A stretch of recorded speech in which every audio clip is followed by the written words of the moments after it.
It is a case described as simply shocking by the police, the biggest case of serial sex abuse ever investigated. Tonight, a gang of 5 men from Derby has been convicted of systematically grooming and sexually abusing teenage girls.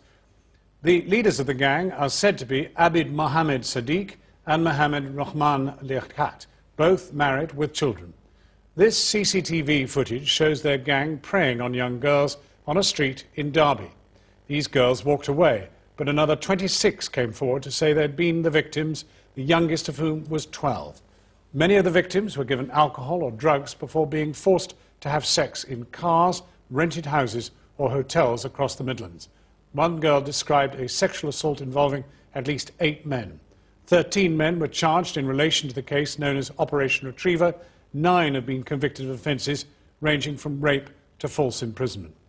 Well, we're joined now live from Nottingham by Sheila Taylor from Safe and Sound, an organisation that's worked in partnership with Derbyshire Police, helping young people at risk of sexual exploitation.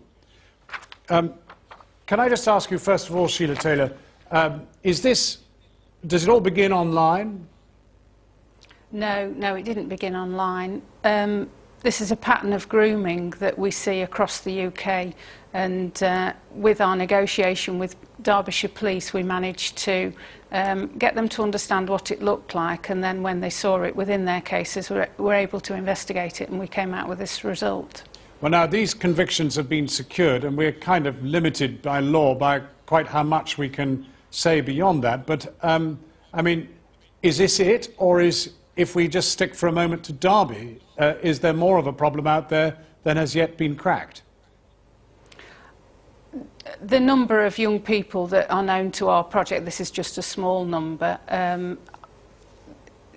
Sexual exploitation is more prevalent than people understand. And what about nationally?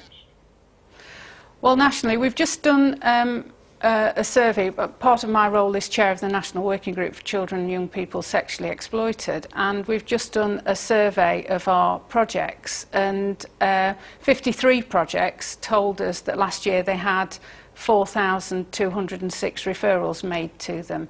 Now that's a substantial amount of young people, but represents less than, well, I don't know, a quarter of our local authorities don't have dedicated responses. So. And the young women and the girls who were caught up in Operation Retriever, what's been the effect of this appalling activity upon them? Well, it's devastating. Any rape or sexual abuse of any description, any sexual assault is devastating to an individual, but when it's this form of sexual exploitation, it takes a long time for children to recover. They need full therapeutic intervention and full care around them. And to what extent does this case encourage you to believe, because this is after all the largest case of its kind ever, encourage you to believe that this is now a serious priority and will secure more arrests? Well, I think just by having this investigation and this prosecution means that people can learn from it and can look at it in their areas and see if they've got it.